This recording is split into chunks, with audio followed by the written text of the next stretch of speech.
that does not keep on giving. Hi everyone, Sunil with Dr. Emer's office. We have our patient who is so good and consistent about coming in for treatments, maybe twice a year.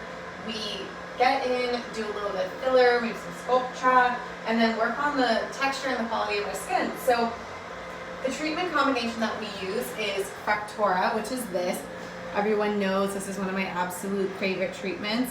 Why? Because the downtime is so minimal and it just delivers on every level. So skin tightening, awesome for anti-aging, great for acne scars. What you see here are 24 of these pins, and essentially when these little coupling prongs get pushed down, these needles get pushed into the skin to a set depth. It's about 3 millimeters, which is really where you want to be for that dermal tightening. So it's deep enough to break through acne scars. It's deep enough to get into the depths of the skin where the most collagen tightening occurs. And that's great for lines and wrinkles. So the other thing I like, because it's so small, it's very easy to maneuver. We can really get into the nooks and crannies. So anything, so I'm going to kind of demonstrate, but like large pores on the nose, you can really get to. Around the eye, you can work around this area. You can elevate the brow and just work on that upper brow skin, kind of the edge of the top lid, which is great for tightening. And there's a lot of different techniques for tightening the nasolabials, great for the neck, any area of the body. So this is our needling RF. I did one little row here just as a test, a little intro spot. So there's a little bit of redness in this kind of rectangular area, and there's really mild pinpoint bleeding. So we are getting deep enough to draw blood, but it's hardly anything. So I'm gonna keep going. Does this minimize pores? Awesome for shrinking pores. It's actually shrinking the pores. Is that speed okay for you? Okay.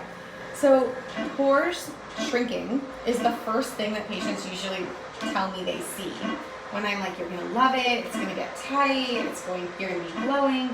They always tell me that the first thing they notice is their pores look smaller, they look tighter, so their skin looks a lot smoother and more even. My favorite timeline to keep an eye out for, and you can see tiny bits of pinpoint bleeding. My favorite timeline is that at 3 weeks, everyone is starting to complement your skin. Your skin is really starting to show those changes, and that's an exciting time in the world of skin tightening. So with this treatment, downtime is minimal. You do want to do multiple treatments to really get that great result locked in. But it's nice because with even just one treatment, you see a result. And not a lot of things deliver that. Sometimes you need multiple treatments, and that's not a bad thing. It's just that different lasers and different treatments have different mechanisms of action, and the way that they get results are different. But with this treatment, it delivers so much, so fast, and there's not a lot of downtime to show for it, which I love. Doing okay? Let me just tilt your head a little bit.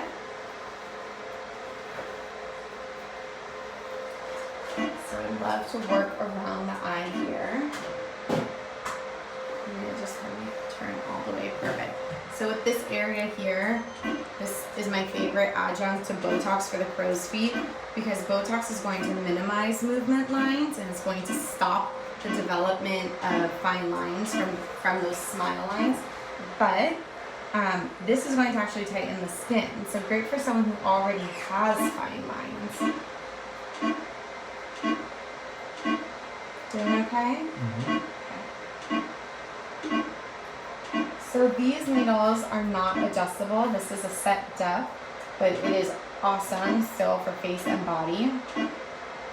There is another treatment called Morpheus 8 that we use as well for skin tightening. Very, very similar. It's like the big brother to this, where the needle depths are adjustable. So definitely a little deeper, a little stronger when it comes to body. So I was just discussing this with a patient earlier.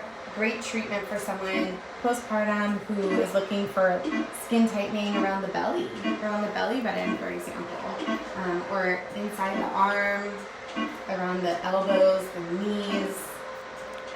Can you remind them the name of this treatment? Yeah, this is Fractora. It's made by InMode. This is definitely one of my favorites. People always ask me what device I love, what treatment I love, and it's this one because it's safe for everybody. So, you know, anyone who says, oh, I have skin laxity issues, I have acne issues, I have scarring issues, this is going to help, and it's non-discriminatory, so I love it.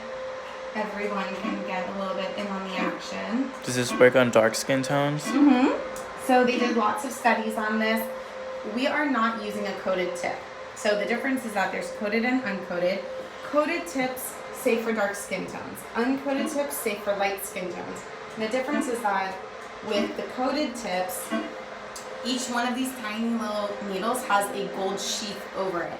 And that spares the epidermis from getting heat. I'm going to turn you all the way to the other side. Perfect.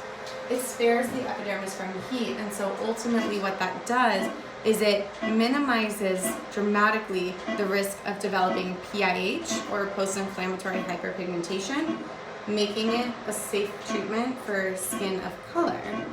And there's not a whole lot of treatments that target as many concerns as Fractora does that is also safe for dark skin. You doing okay? Perfect. This treatment is definitely a little bit more on the uncomfortable side. I always say it's not the best, it's not the worst, but it's definitely worth it. Are there any other questions so far? Questions, guys? Questions?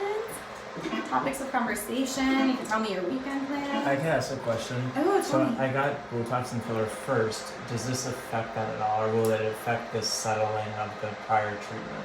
Okay, so good question. So typically when we are doing combo treatments, we do Botox at the end. Do I think it's something that's going to ultimately change the distribution of your Botox and be problematic? Absolutely not. And with fillers, all of your fillers are deep under the skin. So they're kind of within the fat layer. They're even on bone, some of them. So something as superficial as this, which really is not going past the depth of the skin itself, is not going to affect that. So the answer is no. Typically we would do Botox afterwards, but I've had Botox and laid flat. The recommendation is to stay upright. So again, we typically do it afterwards, but I'm not worried by any means. And the only way I could see this being at all problematic with filler is if you did very, very, very like fine line filler, like smoker's line filler, which is super superficial, and then did something like this. I would say, go ahead and turn back to the middle, I would say it would affect it ever so slightly, but even maybe in a good way, make up the nose here, even maybe in such a way that it would integrate better. Because with that, I put little aliquots of filler in the fine lines, and then I roll it out with a Q-tip to really blend it in like Play-Doh. This might even help it. So great for pores, guys, great for pores. How often is this recommended as maintenance? As maintenance, you can space it out a little bit. Really, what's good for you is great. In a perfect world, I would do this every 4 months as maintenance, or every 6 months if that was what is convenient for you. But awesome treatment because it targets everything. So you can see really, go ahead and turn your head left. Really, really even redness. Super, super minimal swelling, not a whole lot going on. But you can see the areas that we haven't treated yet. So I'll show you just for a minute how I treat the neck. Is this a... Oh, go ahead. No, tell me. Is this a type of microneedling? Yes. So this is microneedling with radiofrequency. Regular microneedling is still a great treatment, and it's a great in-between that has no downtime, and it continues to stimulate collagen. But as far as getting that skin tightening, radiofrequency is definitely where it's at. It's so good. It gets better and better over a couple months. So this is that combination of needles with energy. The heat that this delivers into the skin is not enough to cause pigmentation, again, because we are not for our patient right now, but able to use coated needles that spare the skin. And you can see I'm kind of doing this scooping technique where I really lift the skin into the needles. This is a favorite treatment of mine for tech neck, which we all have at this day and age. These fine necklace lines, as we used to call them. Everyone gets them, it's totally normal and totally natural, but back in the day, everyone just put filler in them, fine line filler, just like we were talking about earlier. But now you can actually do treatments like this where the needles break through the fine lines and improve that indented little area of skin, like that etched in line. And then the actual skin tightening comes from the radiofrequency. So you do get multiple benefit. How's the neck feel? Good, thumbs up. The neck does not hurt, guys, nearly as much as the face does over areas of bone. I will just say that the neck heals a little bit slower. That's the only thing. What But What's the difference between Fractora and Secret RF? and Secret RF. I don't deal with Secret as much as like Infinity and Profound and all these others that are really popular. But from what I'm gonna just generalize because I'm not as familiar with that one, but there's a lot of radiofrequency microneedling devices on the market now. I've used a lot of them.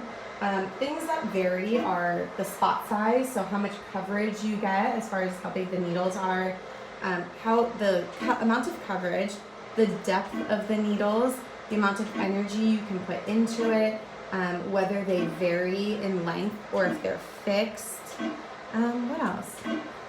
If they're safe for all skin types. That's really about the big differences that you would look out for. Darker skin types, you want to look out for needles that are coated and very safe for dark skin types. And then for everyone else, if you're looking to treat the body, you would ideally like to get a device that has needles that are adjustable in depth so that you can get even deeper. The skin on your knees is much thicker than the skin on the neck or near the eyes. And so if you're able to send that energy even deeper, even almost as deep as the fat layer for some devices, you really are going to get a lot more tightening, a lot more skin remodeling. That's a good thing. So we're actually almost done with the neck. It's not a very long treatment. I asked the patient which one was worse.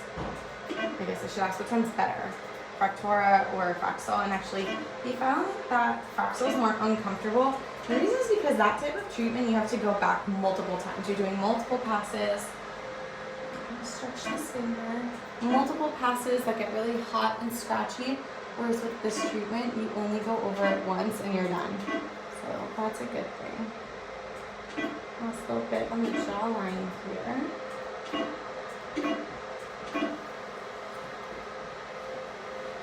Looks pretty good. We're just about done. And so we are doing a combination between this and Fraxel. And the reason we started with this is because we're working under the skin, and then we're going to treat Fraxel, which is a little bit more superficial. So I'm going to switch over and give our patient a second to breathe and relax and cool down a touch, and we'll catch you back in a minute.